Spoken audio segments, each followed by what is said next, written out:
تو یار بڑی تفصیل کے ساتھ آپ کو بتایا مولانا نے. وہ آپ کا کٹ گیا تھا, میں نے تو بڑی تفصیل سے بتایا کہ جس طرح یہ قرآن مجید پڑھ رہے ہیں, اس سے تو اجر کی بجائے یہی خطرہ ہے کہ انہیں سزا نہ ہو جائے کہ قرآن پاک کو کسر کر پڑھتے. حضرت عمر کا آپ مسئلہ بتا رہے تھے. حضرت عمر رضی اس طرح اگر قرآن ان کے زمانے میں پڑھتا تھے, دروں سے خبر لیتے, وہ ایسی تراویح پڑھنے دیتے نہیں. وہ آپ نے کہا تھا کہ ایک بندہ آیا تھا, وہ یہاں سے لینڈ ڈراپ نہیں, وہ حضرت عبداللہ بن عمر رضی کو ان کے بیٹے کی بات ہے نا, کہ ایک آدمی نے پوچھا میں یہ جو جماعت ہوتی ہے تراویح کی, ان کے ساتھ نماز پڑھوں؟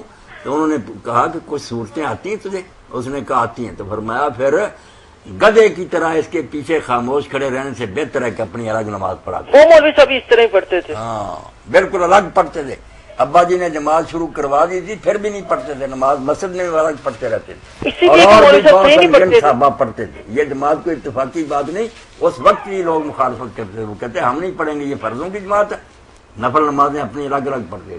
سارے پھر بھی نہیں راضی ہوئے تھے, باپ بنے ہوئے جو الگ نمازیں اپنی پڑھتے تھے. تیز پڑھتے تھے وہ؟ نہیں, تیز نہیں پڑھتے تھے, لیکن وہ سمجھتے تھے کہ نوافل گھر پہ پڑھنے چاہیے اور الگ سے پڑھنے چاہیے. وہ کہتے ہیں نفلوں کی جماعت کی بجائے پڑھنا. حضور نے خود فرمایا تھا کہ فرضوں کے علاوہ نفل نمازیں اپنے گھروں میں پڑھو بہتر. لیکن حضرت عمر نے جماعت والا سلسلہ شروع کیا نہیں, وہ کبھی نہیں شامل ہوئے. انہوں نے دعائی دی کہ لوگوں اس سے بہتر ہے پچھلے وقت. اسی حدیث کا ٹکڑا جو لوگ بعد نہیں آتے تھے, انہوں نے کہا پھر یہ کیا ہنگامہ ہے کہ کوئی اکیلا پڑھ رہا ہے, کہ 2 4 جماعتیں کر رہا ہے, 100 جماعت ہو رہی ہے. اگر یہی کرنا تو پہلے وقت ہی پھر تم ایک آدمی پڑھ. اتنا ہی کام انہوں نے کیا, ورنہ یہ اعلان فرمایا اور آپ خود کبھی شامل نہیں ہوئے کہ پچھلے وقت گھروں میں پڑھنا اس کا افضل ہے. اب لوگ اگر مسئلہ چھپاتے ہیں تو حضرت عمر کا کیا قصور, ایک دن نہیں شامل ہوئے اس بات. چلیں بھائی بات واضح ہو گئی. تھینک یو جی, بہت شکریہ. جی یہ مشائخ اور شیوخ, ہاں کوئی بات نہیں, ایسی باتیں دوست پوچھ رہے تھے, مگر یہ یہاں پوچھنے کی باتیں تو نہیں ہیں. یہاں تو لوگ مرد عورتیں سن رہے ہیں. جی السلام علیکم. جی بھائی سے لوگوں کو کیا ملے گی؟ بابا جی آپ سے بتانا بھی چاہیے. اچھا مولانا آپ سے کوئی بات کر رہے ہیں. جی آپ سے مسئلہ پوچھنا ہے کہ کالے کپڑے پہننا گناہ ہے؟ کوئی گناہ نہیں عورت کے لیے نہیں, نہ عورت کے لیے نہ مرد کے لیے, کسی کے لیے گناہ نہیں ہے. البتہ اگر شوق کے لیے یہ پہنے پھر گناہ. اچھا, اور ایک مسئلہ اور پوچھنا ہے بابا جی, بنا پھر افسوس کے لیے کوئی نہیں. برتن اگر ناپاک ہو جائے تو اس کو پاک کرنے کا طریقہ بتا رہے. پاک میری بہن کیا, میں بند کرتی ہوں, آپ پھر بتائیں. ٹھیک ہے ٹھیک ہے ٹھیک ہے ٹھیک ہے.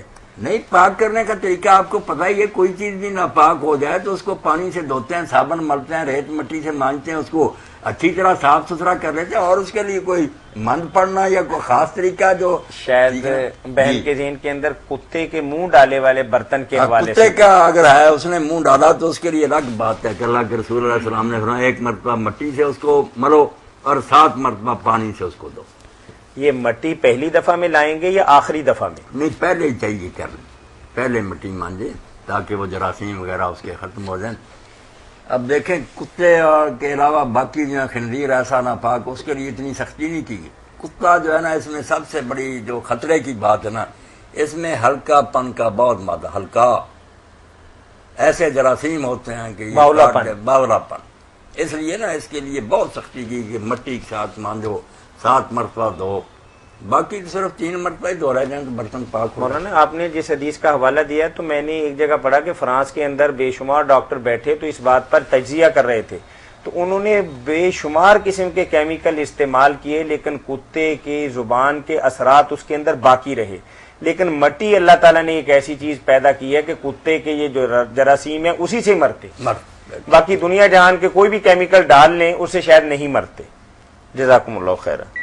یہ شیوخ اور مشائخ والی بات تو پھر آپ نے نہیں, چلو کوئی بات نہیں بیان کر لیتے, مگر میں چاہتا ہوں کہ ایسی باتیں نہ پوچھی جائیں جو صرف السلام علیکم علم والے لوگوں کے کام کی ہیں. چلیں آج ان بھائی کو کہیں گے کہ آپ کے ساتھ بیٹھ کے افطاری کریں اور وہاں ڈسکس کر لیں. ڈسکس کیا ایسا ہو سکتا ہے؟ بالکل. چلیں ٹھیک ہے. جی باجی کیا پوچھ رہی ہیں آپ؟ مولانا صاحب یہ پوچھنا ہے کہ بعض لوگ کہتے ہیں ختم کی چیز کھا لینی چاہیے, رزق سمجھ کے کھانی چاہیے کہ نہیں کھانی چاہیے؟